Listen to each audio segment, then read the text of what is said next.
Perkenalkan, nama saya Muhammad Rizal Ardiansyah dari kelas M dengan 3 NPM 305. Di sini saya akan mempresentasikan hasil mini praktikum saya mengenai uji korelasi dan regresi terhadap topik saya, yaitu pengaruh literasi digital terhadap tingkat konsentrasi mahasiswa dan freelance. Terima kasih. Assalamualaikum warahmatullahi wabarakatuh. Perkenalkan, nama saya Muhammad Rizal Ardiansyah dari kelas M dengan 3 NPM terakhir 305. Di sini saya akan menjelaskan mengenai mini project statistika bisnis saya, uji regresi. Topik yang saya angkat adalah pengaruh literasi digital terhadap konsentrasi belajar dengan tujuan penelitian untuk mengetahui pengaruh literasi digital terhadap konsentrasi belajar dengan menggunakan dua variabel, yaitu X dan Y. X untuk mengukur tingkat literasi digital dan Y untuk mengukur tingkat konsentrasi belajar. Saya menggunakan perhitungan X bagi 3 dan Y bagi 3 karena saya memberikan 6 pertanyaan untuk mengukur tingkat pemahaman koresponden. Untuk melihat koresponden, dan saya dalam memberikan pertanyaan menggunakan skala Likert untuk mengkonversi dalam bentuk kuantitatif. Hipotesis saya adalah H0 literasi digital tidak memiliki pengaruh terhadap konsentrasi belajar mahasiswa. Hipotesis alternatif saya ini, literasi digital memiliki pengaruh terhadap konsentrasi belajar mahasiswa dan freelance menggunakan alpha atau level signifikasi 0,05. Target sampel mahasiswa semester awal dan freelance yang baru saja lulus sekolah. Jumlah sampel yang saya dapatkan adalah 52 menggunakan teknik purposive sampling karena saya sudah menentukan kriteria sebelum saya melakukan penelitian. Jenis data yang saya dapat adalah data primer melalui pengisian Gform yang telah ada dengan jumlah pertanyaan 3 pertanyaan yang untuk mengukur variabel X dan 3 pertanyaan untuk mengukur variabel Y. Karena untuk menyingkat data range. Untuk pertanyaan yang saya ajukan terdapat 6 dengan 5 jawaban yang menggambarkan dalam skala. Sangat setuju bernilai 1, tidak setuju bernilai 2, netral bernilai 3, setuju bernilai 4, sangat setuju bernilai 5. Dan ini adalah pertanyaan yang saya tanyakan dalam form analisis. Sebelum saya melakukan uji regresi, saya melakukan uji normalitas distribusi data. Saya menggunakan uji Kolmogorov-Smirnov karena N saya atau jumlah sampel lebih dari 30.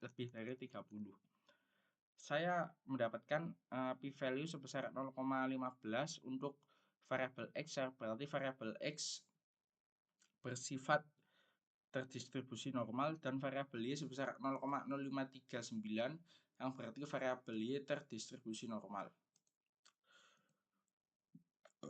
Dengan kriteria korelasi seperti ini, dengan kriteria perhitungan, ketika R hitung lebih besar daripada R tabel ada hubungan korelasi. Jika R hitung lebih kecil dari R tabel maka tidak ada hubungan. Pedoman R tabel untuk sampel N sama dengan 52 adalah 0,273. Setelah saya melakukan uji korelasi Pearson, saya mendapatkan nilai korelasi saya 0,533 yang berarti lebih besar daripada R tabel, sehingga menunjukkan bahwa variabel X dan variabel Y memiliki hubungan. Menurut peraturan yang ada, tingkat kekuatan korelasi bersifat sedang. Dan hasil uji saya menyatakan bahwa H alternatif saya diterima secara uji korelasi karena kedua variabel memiliki hubungan. Yang selanjutnya adalah analisis regresi. Analisis regresi telah saya lakukan sebelumnya dengan kriteria pengujian. Jika p-value 0,05 maka ada pengaruh, dan p-value lebih dari 0,05 tidak ada pengaruh. Hasil pengujian yang telah saya lakukan, H alternatif diterima. Ini adalah setelah uji regresi, saya mendapatkan hasil ini yang berarti kita dapat menarik asumsi. Untuk hasil regresi, multiple R menyatakan bahwa 0,0554 atau 0,0553 yang dibulatkan, yang menyatakan bahwa variabel X tentang literasi digital dan variabel Y tentang konsentrasi belajar memiliki korelasi dengan kekuatan yang cukup. R square ini menjelaskan bahwa 30% pergerakan variasi Y dipengaruhi oleh variabel X. Untuk selanjutnya adalah adjusted R square 0,293. Kenapa ini lebih kecil? Satu, karena jumlah variabel saya hanya satu dan dilakukan koreksi prediktor, maka lebih kecil.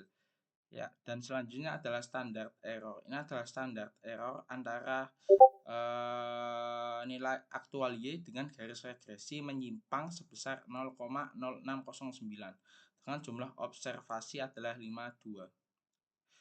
Ini adalah analisis ANOVA saya.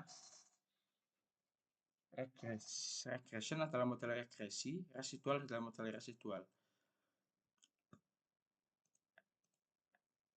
SS dan MS ini mempengaruhi pada uji F. Uji F yang saya dapatkan memiliki 0,0002 sehingga saya variabel X memiliki pengaruh signifikan terhadap variabel Y. Yang selanjutnya adalah interpretasi, yaitu intercept adalah ketika X bernilai 0, maka variabel Y bernilai 1. Jika ada satu variabel X tambahan, maka akan bertambah 0,059, sehingga rumus persamaan adalah Y sama dengan 1,0466 plus 0,5904 X. Standar error ini adalah hasil prediksi ketika standar error adalah simpangan yang terjadi ketika hasil prediksi dan residual. Hasil standar error terjadi ketika nilai aktual menyimpang dari garis regresi. Dengan uji T 2,04 pada intercept dan 4,704 ketika variabel X adalah 1. Dengan p-value pada intercept adalah 0,0461 dan ketika variabel X adalah 1 adalah 0,000246. Sehingga hasil yang dapat kita dapatkan adalah H alternatif diterima, yaitu literasi digital memiliki pengaruh terhadap konsentrasi belajar. Dengan lower atau rentang bawah pada intercept adalah 0,01 dan rentang bawah pada variabel X sama dengan 1 adalah 0,03. Rentang atas untuk variabel untuk intercept adalah 2,0745 dan untuk X adalah 1 adalah 0,8425. Ini menunjukkan korelasi positif. Sehingga dapat disimpulkan bahwa ketika terjadi kenaikan X sebesar 1, maka nilai Y akan bertambah sebesar 0,5904. Hasil pengujian adalah H alternatif diterima, yang berarti literasi digital memiliki pengaruh berupa pengaruh positif dan bersifat linear terhadap konsentrasi belajar.